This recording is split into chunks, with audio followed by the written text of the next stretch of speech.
All right, let's start talking about culture. So, what is culture? Culture is very big, it's very extensive, it has a lot of characteristics. It comprises of the shared practices, technologies, attitudes, behaviors, and values that are transmitted and shared within a society. So, that can include the language, like Mandarin, which is spoken primarily in China and East Asia. You could do Japanese, which is in Japan, Greek in Greece, Croatian in Croatia, English in the United States, Canada, most of the countries in Europe, including the United Kingdom, France, Germany, all those have English as an official language. We even see English prominent in India and many countries in Africa. We can see food or cuisine. That's a word that they might just use in this course. It sounds fancy. Cuisine means food when we're talking about AP Human Geography. So that could be sushi, which is from Japan. We can talk about burgers from America, pizza from Italy. We talk about religion or the prominent religious practices. Like in the United States, we primarily see Christianity as a dominant religion. There are different types of Christianity denominations that are prominent in different areas of the United States. For example, in Utah, Mormonism is the most popular practice. And this leads to holidays like Christmas being a prominent tradition in North America. We can see art like the Renaissance art in Europe. That was a big part of the culture during the Renaissance period, and it's still an everlasting feature of European cultures. That common history here that can unite people within Europe as well as draw people as well. And there's art in a variety of different countries and cultures as well that are unique and share different characteristics and values of those cultures. Festivals and celebration like the 4th of July in America. This is a more nationalistic cultural activity. We also have Mardi Gras in New Orleans, which is more regional based, and it links back to their French roots. We can see fashion, like for example, the kilt in Scotland. We have many fashion trends stemming from Milan in Italy, as well as in different hot spots of the United States, like Los Angeles and New York City. Fashion trends can originate just from folk culture as well, particularly traditional culture like in Mexico or China or India. There can be architecture as well that resembles culture, like the pyramids of Egypt or the adobe structures in the American Southwest. This picture here is taken, I believe, in Greece, and we can see that there's religious aspects to the architecture as well. We see crosses on the tops of domes in these various buildings here. We can see that the cultural landscape was built here on a mountainous and hilly structure.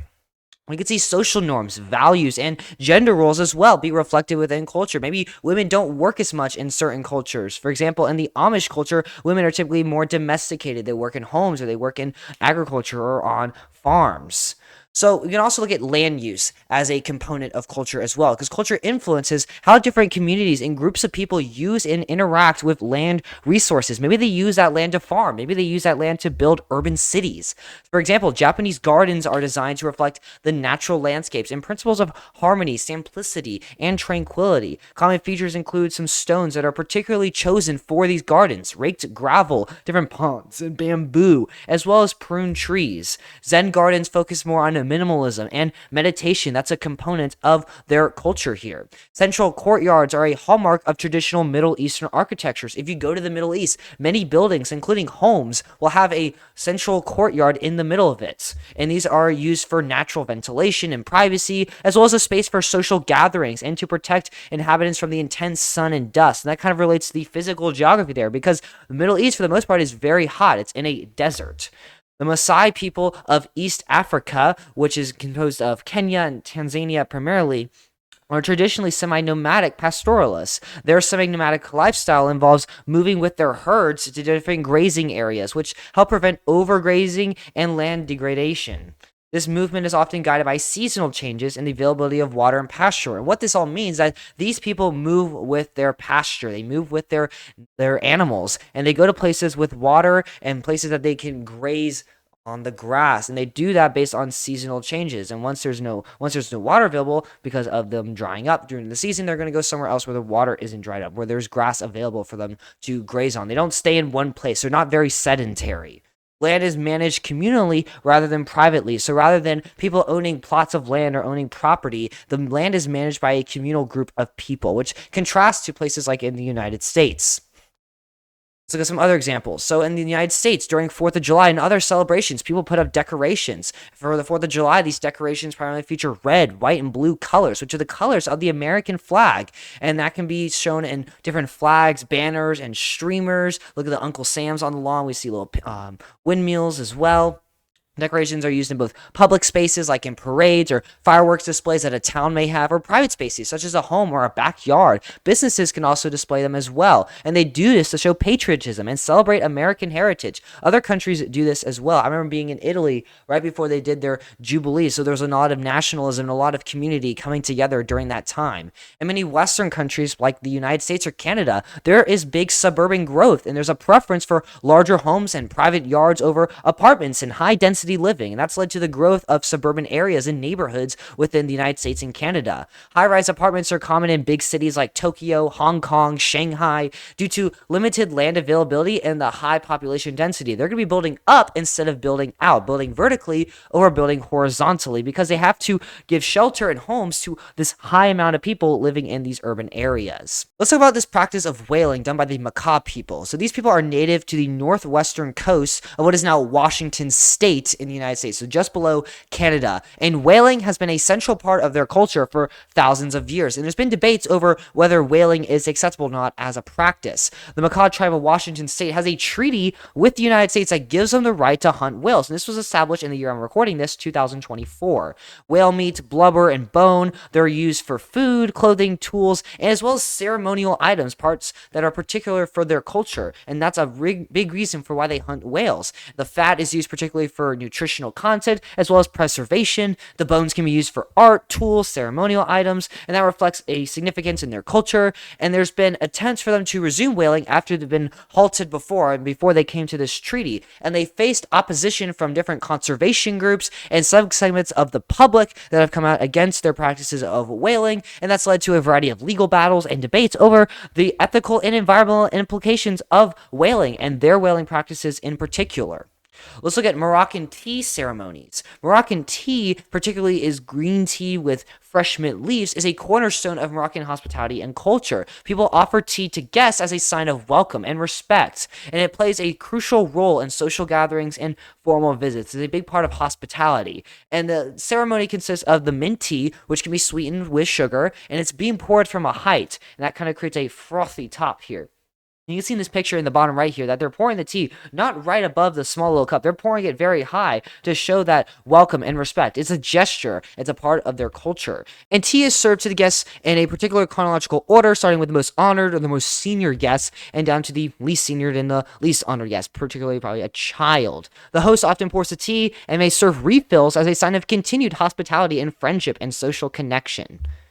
Look at Swedish fika. A fika means coffee break. A typical fika lasts 15 to 30 minutes, and it involves typically drinking strong black coffee. However, today there's variations. You can have espresso or cappuccino or another kind of coffee drinks or even tea. Fika is accompanied by a selection of pastries, cakes, and cookies. Common items can include cinnamon buns or cardamom buns or various types of cakes and cookies that are sweet to go with your coffee. It's a time for socializing and relaxing. It can foster a sense of community and well-being. It's typically enjoyed in a more relaxed and informal setting, whether it be at the home, the cafe, or even in the workplace. The focus is creating a comfortable and welcoming atmosphere during the middle of the day. Fika is often a scheduled break during the day, particularly in workforces. Employees will gather in a designated area like a kitchen or a lounge to enjoy coffee or tea along with their pastries and snacks. And yes, kids have fika in school. They typically enjoy a short break with a snack, often around mid-morning or in the afternoon. In Swedish schools, it's common for children to have coffee, juice, or milk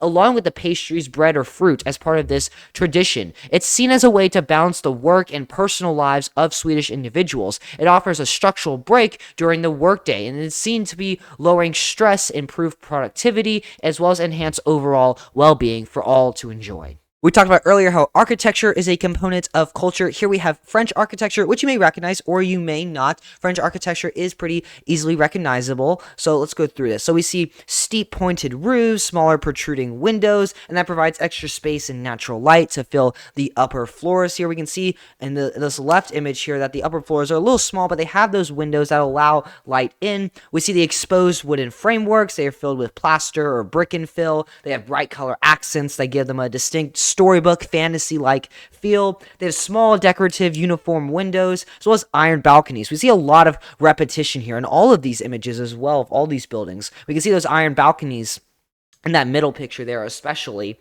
We can see a use of local materials. In Paris, there's a lot of limestone. In northern France, there's timber and terracotta tiles in the south. Buildings typically have storefronts in the lower levels, and this is common in Haussmannian buildings designed for mixed residential commercial use. The rounded corner, can we see that in the middle here, softens the building's profile, and it's a typical feature in many buildings in France. Now, Canadian French architecture is very, very similar. We see components of French architecture here. We kind of see those small windows, that repetition. We see the steep pointed roofs as well. We can see not much wood. We can see those wood near the windows here. And in some areas, we have those iron balconies as well. But we have local materials catered to Canada, or at least Eastern Canada, because Canadian French architecture is prominent in Eastern Canada, like the province of Quebec. That's where French is also very common because the French settled in Eastern Canada. So a lot of similarities there. We see use of Canadian architecture and culture with a blend of French architecture and culture as well. We also have, Asian culture. We have China, Korea, Japan. They have very similar architecture tastes, but can be very distinct and different. If you're from those countries, you might be able to recognize it a little bit more than someone like me who's not from those countries. But this kind of shows a very simplistic difference between architecture in those three countries. So in China, we see red, orange, and gold, and blue as pretty prominent colors, while we look at Japan, white, gray, and green are a little more prominent as well. We can see that the roofs curve a little bit differently. In Japan is a little more even, while in China it's a little more severe. So there's similarities as well as differences. We can attribute those similarities a lot to geographical proximity. We can also look at language differences as well. So Japan, Korea, and China have different languages: Japanese, Korean, and Mandarin, and they're close together, so they're going to have a little bit of similar symbols, but they're still going to be different enough, and actually pretty distinct now that you look at it. Japan has curvy little cute symbols, as it says here. In Japanese and Korean, there's more face-like symbols. There's a lot more use of circles. And then in China, it's kind of like they're shouting at you. They have big, scary symbols that really stand out. And if you ever wondered if something's Japanese, Korean, or Chinese, maybe you're playing GeoGuessr or something, use this to your advantage. That can help you out a little bit. And it's pretty cool to see. I never really noticed a difference until I put this slide together. I was like, oh, that's pretty cool. Kind of cool how culture kind of comes together. Let's look at some common American housing styles. We're going back to architecture a little bit. So this first one we have here is Cape Cod. We see a simple symmetrical design. At its core, it's a rectangular layout. It featured shuttered windows. We can see those kind of bluish green shutters. We have steep roofs, which is useful in colder climates where they're found, like in Massachusetts and the rest of New England. They have central chimneys as a main heat source as well. On the bottom here, we have Queen Anne style, which became popular in the late 19th century. It has asymmetrical elements, textured surfaces, very elaborate woodwork. It has rounded towers. We can see that tower here in the right of the house. We can see bay windows, large porches as well. This porch extends around the perimeter of the house as well. They have a more gingerbread trim, I would say. They're usually painted in more bold highlighting colors or light pastel colors. And we have in the top right here, we have a federal kernel style, which is more refined, modest, has a very symmetrical element to it. We can see how all the windows are symmetrical. We can see that the two windows on the third floor are pretty symmetrical as well. They use bricks in more developed urban settings and wood in more rural, less developed settings. Brick is more expensive than wood is. They have an assortment of windows as well in the front of the house that brings light into the building. And in the bottom right here, we have Victorian style, which is going to be very elaborate, but also can be very repetitive. Queen Anne architecture is a subset of Victorian. They both feature asymmetrical elements and decorative woodwork. And with a more Victorian style, we see exterior paint and trim that's usually more contrast. It's be more eye-catching, and typically the trim is darker and the exterior is lighter to provide that contrast. Folk and local culture. So folk culture is cultural traditions that are done at a local level. They deal with maybe indigenous populations or minority groups and derive from long-standing common history cultural practices. They've been around for a while. They evolve pretty slowly, and they reflect a history of a homogenous or a very specific community, usually a very specific culture. Practices and customs are handed down through generations with very little change. It's traditional. It's preserved. So, for example, Irish folk music and dance has roots to ancient Celtic traditions. It was a very, very long time ago. And they used instruments like the fiddle, the tin whistle, and the accordion. Day of the Dead in Mexico has roots in ancient Aztec traditions. It's combined with Catholic elements, and it honors the deceased loved ones with altars, offerings, and celebrations. It was introduced by Spanish colonizer, hence the Catholic tradition, since those came from Europe. And people put up ofrendas in homes and cemeteries to welcome the spirits of the deceased back to the world of the living for the day. They'll put up candles, photos, crosses, incense, and other symbolic offerings. Some put up images of saints and the Virgin Mary to add a spiritual protection as well. The Highland Games in Scotland link back to ancient times to test the strength and skill of Scottish warriors and include caber tossing, hammer throw, tug of war, and more. I would love to play hammer throw. That just sounds so fun. Competitors in kilts, so that's a big part of Scottish culture regarding fashion, and they participate in these events to test their physical strength and their endurance. The games also feature traditional Scottish music and dance, like Highland dancing and food. Popular culture is a little bit more widespread than folk culture. It's consumed by large groups of people. What you think of today and what someone thinks of in the United Kingdom, or what they see in Canada, or what they view in Spain, in China, that's part of popular culture, because we're not talking about one specific culture anymore. We're talking about the widespread global culture that's very, very heterogeneous. It's a dynamic, rapidly changing, heavily influenced by mass media and globalization. It's influenced by social media and celebrities and prominent people in music today. It's designed to appeal to a broad audience across a variety of social groups and geographic regions and people across many different cultures. So fidget spinners, those are a big part of popular culture back in 2020. Barbie dolls, that's a big part of popular culture. It's been that way for probably about 50 years and over, and it appeals to people across the world. Girls across the world want a Barbie doll. The Barbie movie did well in so many different countries, and popular culture reflects the tastes and interests of the mainstream. So something is trending, that's trending on popular culture, and it's supposed to trend usually more with young people, and it's often mass produced for consumption if it's a good, like entertainment, music, or clothing. There's a big commercial incentive because more people are going to be attracted and consume it. Diverse influences make up or blend into popular culture. We don't typically see them stem from one culture group. They may stem from one country, particularly like the United States, but the United States is very diverse, and different pop culture trends within the United States are going to be very different and very diverse. So outside the United States, we can see K-pop as a blend of tradition Korean music and instruments with a Western pop beat and European EDM rhythm to create this type of music that became very popular worldwide. Pieces of pop culture will influence multiple groups internationally. So they're not going to focus on one culture, one group of people in one country. They're going to affect people across the whole world, like Coca-Cola. Coca-Cola is found in 193 different countries. The only countries it's not found in is North Korea and Cuba. And there's different Coca-Cola flavors and beverages available in different countries, and the formulas for these beverages will be different, and that's going to reflect different countries' cultures and tastes and interests. Now let's talk about taboos. These are cultural restrictions against certain actions, behaviors, or discussions. It could be a taboo to say a certain word. That's why we have cuss words, and they're considered unacceptable or improper by a particular society or group. So they can be rooted in tradition or religion. For example, Hindus view cows as symbols of life and nourishment, so it's a taboo to eat beef in Hindu cultures and settings. That's why McDonald's in India doesn't have beef. They have a lot more veggie burger offerings and more veggie products. It may be inappropriate to even talk about something that's a taboo. So for example, in Japan, the number 4 is often avoided because it's pronounced similarly to the word for death. Both are she.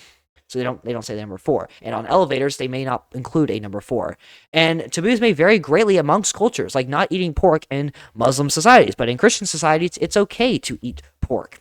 There's a boundary for what is considered socially acceptable. So, for example, in the UAE, using offensive language in public can result in even fines or legal penalties. In the United States, there's certainly not going to be a fine for saying a curse word out in public. But in the UAE, that's not acceptable. That's part of their culture. It is a taboo to do that. And these taboos can evolve over time. Some taboos may diminish with modernization. For example, in the United States and other countries around the world, divorce used to be a taboo. You didn't get divorced. It was something that you didn't do. Or if you got divorced, it's something that you didn't really talk about or you mentioned to other people. Now divorce is very prominent. I think like 46% of all marriages end in divorce. It's so prominent and it's very accepted now. It's not a taboo anymore to get divorced. And let's move on to ethnocentrism. So look at that food right there. It has bugs on it. Would you eat that? Maybe, maybe not. So ethnocentrism, that's the tendency to view and evaluate, so judge other cultures from the perspective of your own culture. And this is how most people judge other people or other culture groups. It may include thinking that your own culture is the norm or average or the superior culture. Some people do think that way. It may fail to recognize culture diversity. It can lead to conflict, discrimination, tension, boundaries, and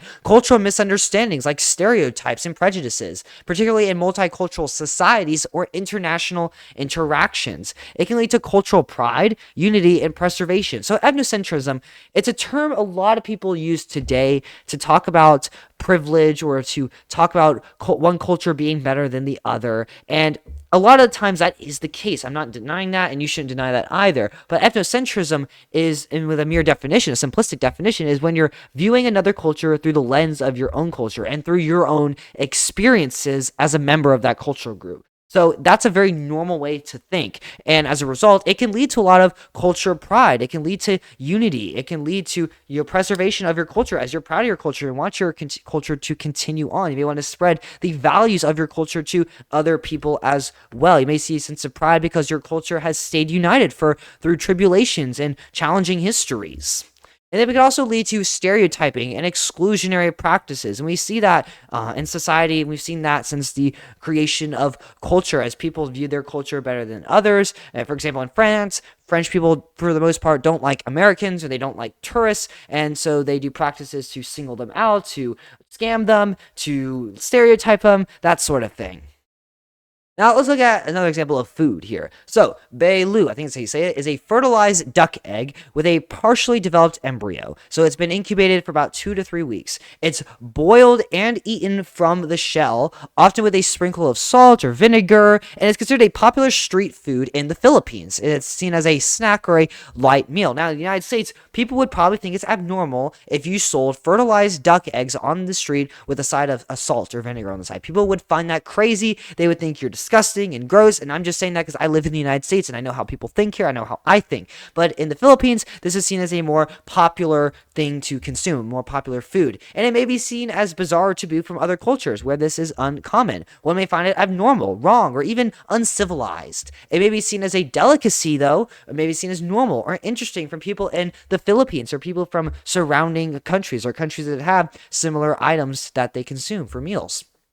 Let's look at an FRQ from 2022, so pretty recent. Describe one way that European colonization of Africa reflected the concept of ethnocentrism. So the first one here is European colonizers' biased disregard for African culture groups reflected European ethnocentric attitudes such as racism, prejudice, and or superiority of their culture groups. And we saw that when they colonized Africa, they disregarded the boundaries of the cultures and where different culture groups were located. Instead, the Europeans drew their own boundaries, basically drew up their own map of Africa and allocated it to different European countries with disregard to the African culture groups because they believed that their culture groups were not as superior as the European groups. They may have had racism or prejudice views of these cultures as well, even after they got there and had experience interacting and communicating with these cultures. European colonizers tended to claim dominion over African people's lands and the people themselves, as well as resources, using them for labor, using them for agriculture. They brought resources back from Africa to fuel the Industrial Revolution, and that can be based upon the expansionist European ideology that they need to expand their countries through imperialist measures or through environmental determinism as well. Africans educated in European institutions during colonialism that they established in Africa were incorrectly taught that their ancestors were European. For example, in French colonies, they taught Africans that their ancestors were the Gauls, and those are Europeans, and that's not true. And they did this in attempts to absorb Africans into this ethnocentric worldview, Europe as the central focal point of the world. Now let's talk about kind of the opposite of ethnocentrism, cultural relativism. And that's when you judge a culture from its own terms, its own lens, its own perspective, rather than the standards and perspective of your own culture. And this is probably what I would say way less common than ethnocentrism because we don't do this as much unconsciously. This kind of means that there's no universal standard for measuring and evaluating culture, beliefs, and practices. It tries to avoid ethnocentrism. It acknowledges the wide variety of human practices, customs, and beliefs across different cultures, seeing them as products of specific conditions, specific histories, and environments and geographies, as well as different social groups with different values and behaviors and practices. It may be used to justify or tolerate harmful practices like child marriage, which is still prominent in different countries today. We've outlawed it in most countries, but there are still countries where it is legal, and some people have justified it being legal as it's a part of its culture.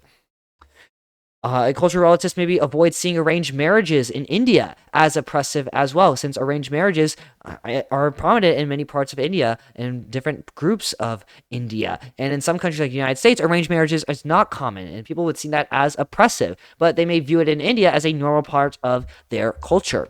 A cultural relativist would see teaching indigenous Amazon kids survival skills to be appropriate given their environment, given that they're in this environment with lots of predators and lots of wildlife that they have to deal with. So it's important for them to have these survival skills because they don't live in an urban area. Thank you so much for watching. Please like and subscribe. It really does help me out, and it costs $0. I have some free resources for you in the description down below if you'd like to use them. If you have any AP Human Geography related questions whatsoever, don't hesitate to leave a comment down below the video or send me a message on Discord. I'll see you guys in the next video, though. Adios.